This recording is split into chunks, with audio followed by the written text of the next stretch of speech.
What the heck is a prepper?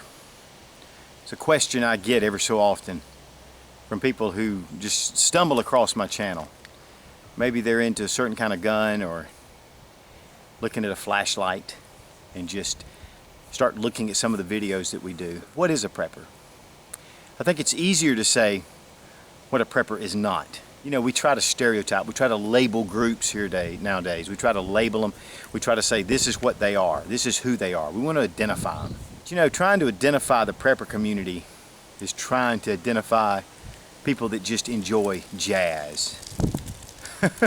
It's impossible. You know, a lot of people want to say, well, preppers are paranoid, preppers are racist, preppers are anti-government, preppers are militant, preppers are Christian, they're non-Christian.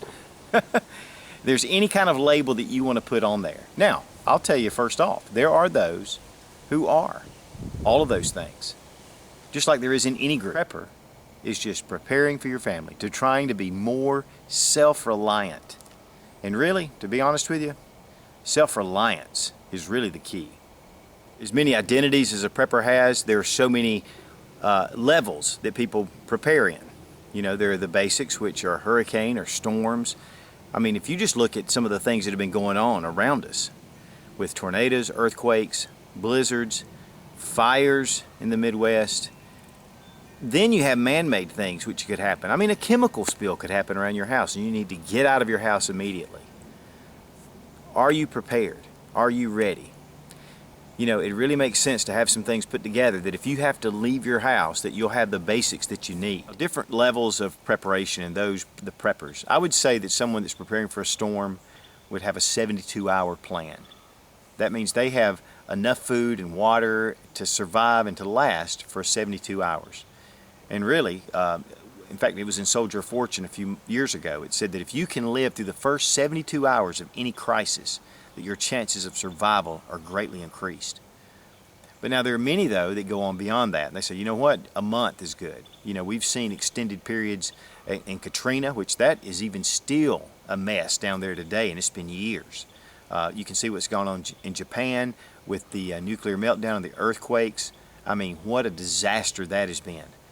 And even in Egypt and some of these places locally where they've had these social uprisings, a lot of the services and a lot of the just day-to-day things that they would do have been disrupted. So, you know, there are those who say, hey, you know what, we're going for a short-term problem that may occur and prepare for a month. And then there's some that want to extend that on out to 3. Once you start looking at some of the things and seeing where the country's going, watching the financial meltdown, watching people losing their jobs in droves, it leads you to think that this could be a current thing that would continue to happen. And you know, many decide they want to be self-reliant, and that's one of the things that I've done. I just want to be more self-reliant. I'm not looking for any kind of issue other than just being able to provide for my family no matter what happens. And to me, that's worth any effort that you could put into it. This morning I headed out of the house, put on this little sweater, jacket, because it was cold. And that was a form of prepping. I was preparing myself to go outdoors. Here I am. I'm out here. I'm warm, toasty. Does this make me paranoid and crazy? No. It just makes me smart by looking ahead and seeing what I'm going to be facing for the day. Same thing it is with a prepper. We stop, we look ahead, and we say, you know what? I think we better put that jacket on today. I mean, seriously, it's starting to warm up and I'm going to take it off. And what bad was it that I put it on in the first place? You know, just having something with you, buying insurance for that widescreen TV, you know, having car insurance. That's prepping. You're preparing yourself in case of a problem. You know, we hope those things never happen. We hope that we buy flood insurance and we never have to use it. But if we have it, we can sleep at night a lot easier. Now, does being a prepper mean you're some kind of weird dude that's so consumed with prepping that you can't think of anything else? No. In fact, most of my friends don't even know, unless they watch my YouTube channel. They don't even realize that I'm any different than anybody else. And I'm not. I'm just a person. We have a lot of friends.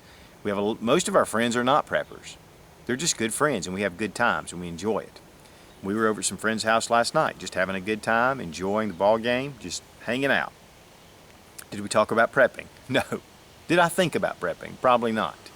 I was more concerned about just enjoying life.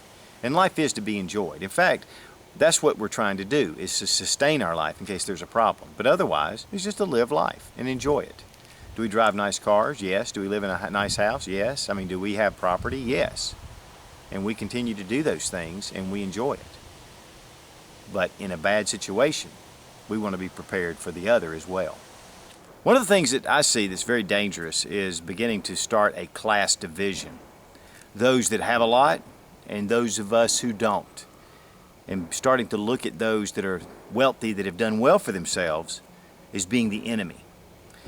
But see, what happens is that trickles down to where anyone that's below your station, anyone that has not worked as hard as you, that doesn't live in a decent house, that drives a decent car, that dresses well, you begin to look like the enemy. They look at you and they say, well, why do they have it and we don't? You know, that's one of the big dangers when there is a situation around us, maybe a hurricane, maybe some kind of civil unrest, is they look and they say, hey, those people have it and we can take it. They don't deserve it. The American dream is that if you work hard and you work smart and you put your money back and you invest it, that you can do, I mean, the sky's the limit. But now we're starting to turn on those people that have led. Yeah, is there corruption? Yeah, are there people that are wealthy that, that are bad people? Sure. But not any less than the percentage of people that are poor that are bad people. For the first time in history, people have become totally dependent on an economic system to give them food, water, clothing, and to do all those things. We are totally dependent on a society that will take care of you and your needs, your basic needs. In fact, we even feel that the government is obligated to take care of us, and we've put ourselves in that position. You know, I guess it was Thomas Jefferson who said, a government that can give you everything can take away everything. And we need to be careful that we don't stay self-reliant, making our own choices, having our own responsibilities met by our own efforts. Can you be totally self-reliant? No. We need each other. We need to help each other. That's always been that way. But if you do your part, it helps. And in case there is a situation, things will be a lot better off because you've put some things back and prepared. And I think that's one of the things that we've lost. Everything's taken care of. The system's in place. The grocery stores are full. Walmart and Target are ready to serve your needs. The Dollar General, wherever you shop. But if those shelves are empty, then what? You know, I have some people that contact me that are very panicky. They're upset. They're going in every direction. Don't know what to do. They think it's too late. And I tell them, I said, guys, slow down. Calm down. Relax. And just do a little bit every day. Just a little bit. Every day, slowly preparing yourselves, putting together the essentials that you need.